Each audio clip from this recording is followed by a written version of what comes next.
It wouldn't be a Jocelyn video without random asides, correct? So I was thinking maybe I'd just start with the random aside and then try and focus to my actual topic. So in the fall of 2018, I was in Belarus for 5 months, teaching at a university. I had a Fulbright there. Anyhow, when I flew over, I went through Paris, and that stupid Charles de Gaulle airport is notoriously great at losing luggage. So by the time I got to Minsk and then up to the city where I was living, Polotsk, my bags were well and truly lost. Well, no, one of my two. Sorry, because I was going to be there for 5 months. I had taken 2 suitcases, and one of them made it and one of them didn't. So I didn't have things like my winter coat, winter boots, a lot of my professional wear, that kind of stuff, a lot of the hygiene products. Yeah, it was a random whole big many bunches of stuff because it was an overweight suitcase, of course, had been lost. And so usually when I've had this experience of lost luggage before, within a day or two, the bag shows up and they deliver it to your house, right? So 2 weeks after I got to Belarus, still no suitcase. And may I just say, because I don't speak Russian, getting out of the airport the day when I landed and one suitcase was missing and was difficult because I had to go through the red zone in customs and I had to fill out a bunch of paperwork, which was all in Russian, and the people working there didn't speak English. So it was a dramatic launch into my months of living in a place where I spoke no Russian, and most of the people really didn't speak much English at all. So it was 2 weeks before the suitcase was found. I had written it off. And of course, the way it works, because we know how it goes in the universe, right? I finally decided, okay, the suitcase is gone forever. All that stuff I'm never seeing again. I'm going to need to get myself to the mall here in my new city and buy some clothes because I don't have enough. Like I have 3 shirts. I need more shirts. So I was like, I could use a dress or 2. So I figured out how to find the mall. I could not figure out how to take the little mini buses, the marshutkas. So I couldn't figure out which number to get on to go anywhere, and I couldn't ask anyone. So I just figured, you know what, I'm hale, I'm hearty, and I'm healthy, and I can walk myself to the mall, because it was only like 3 miles or whatever, and I'm like, I can totally do a 6-mile round trip, take an empty backpack, fill it with my new clothes, and walk home. At any rate, one of the things I came home with that day, oh, you were wondering, where is this random aside going, was this shirt with these words on it, which to me were just Russian, but I believe very technically they might be Belarusian. Oh, someone will correct me. Anyhow, I was like, I don't know, it's a gray shirt, it's a t-shirt, it's kind of cool to have. Yeah, I want that. Sure, I'll take that t-shirt. So I got home and I pulled up my Google Translate that has the camera thing on it where you can just hold it in front of the words and it'll translate it right through your phone for you.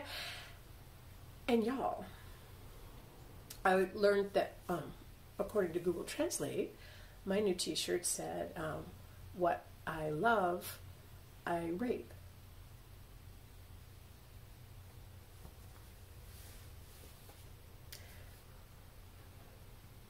This is quite a new country I'd come to. Anyhow, I thought, what is that? So I had, there was another American in the country who had offered her adept Russian skills should I ever need translation help. So frantically, she's in a city a couple hours away from me, frantically I send her a picture of, and I'm like, what did I buy? Do I have to burn my new t-shirt in my new apartment? And does my new apartment have fire alarms? Am I gonna, if I burn my new t-shirt, am I gonna set off some fire alarm system that makes all the grannies in the building and me go out to the parking lot? Like, I was like, so anyhow, I sent her a picture of it and she was like, whoa, what? She was like, no, actually no. What it says is like, what I love, I do. So for example, a teacher could buy and wear this shirt because if she loves to teach, if she, that connection with people, that's what she loves, it's what she does. So, in fact, that's why I still have this t-shirt here in the United States today. Okay, there's your random aside. It's just because I put this on right before I start the video, and I was like, I want to talk about this. Okay, so what I really want to talk about, the topic that perhaps concerns you more, is the idea of critique. Because we're going to be doing that in this class a few times. And critique is hard.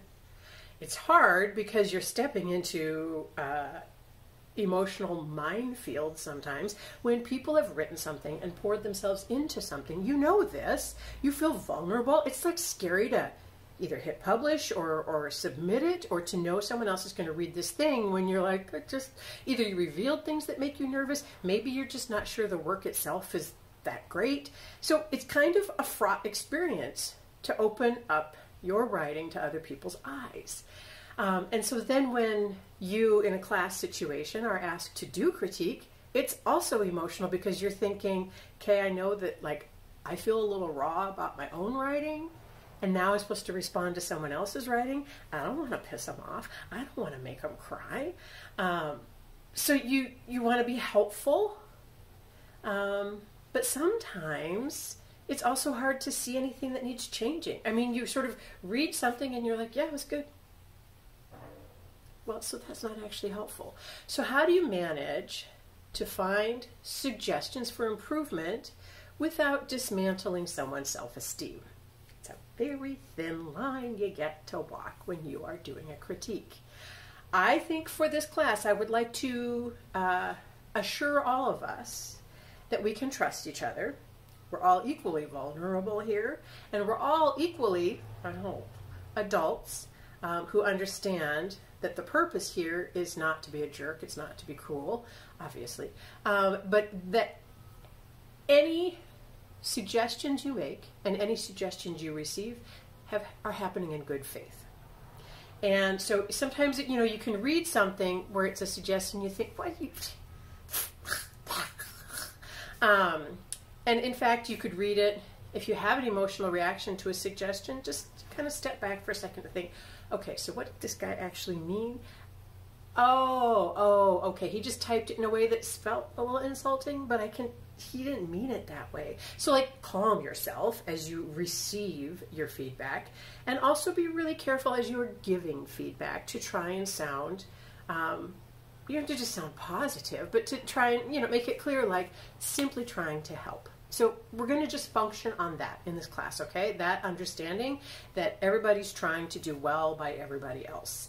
And I think also when you post something that is going to be critiqued by others, one thing you could do that's helpful to your reviewers is sometimes you could just write a little note with your submission and say, I'm really not sure about the final paragraph. I could not figure out how to end this thing.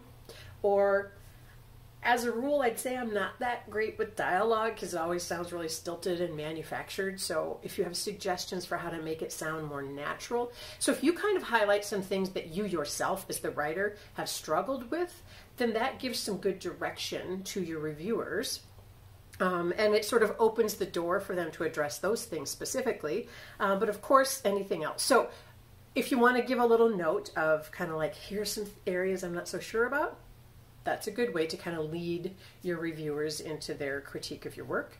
But also, as a reader, you have reactions to things. And that sets you up just fine to do critique. Because you know what you liked, you know where you were confused, you know which parts you had to go and read again, and read again. So say so in your critique. You can say, third paragraph, fourth sentence, kind of confusing. You might want to rephrase that sentence because when I got to it, I kind of had to go, what? A whole bunch of times. So be very specific in your critiques because you're trying to imagine you are helping someone go back into their document, into their writing, and make changes. If you are very specific, then it's much easier. If you just say things like it was really, really, really good, maybe think some more about the structure. Well, then the writer's like, okay, yeah, thanks, but like what in terms of the structure? What? So you might say to them, to be more specific, your opening didn't really catch my attention, and maybe if you could come up with something that's more arresting, that's more of a kind of opening, that would be good for us as your readers. So, so be specific in your critiques. Be kind, but be real. Because also, if you write a critique and it's just, it was good, yeah, it's great, it was really good, no, it was really good, it's good, yeah, it's good. You've given the writer nothing in terms of how to go back and make revisions or make improvements. So, specific, kind, real. And also consider, if you have nothing else to say, ask questions. Because when you ask a writer a question, that always lets the writer know, oh, okay, so that's something maybe I need to fold into the content. Or, oh, okay, aha, okay. So your reflections you give back to the writer, as a reader, are really helpful, and they are always valid. So don't be afraid to do critique. You are doing someone a solid, really, when you agree, or when you're forced by your teacher who does what she loves. When you do critique, I don't know how I'm going to end this sentence. You are being helpful, and so throw yourself into it, and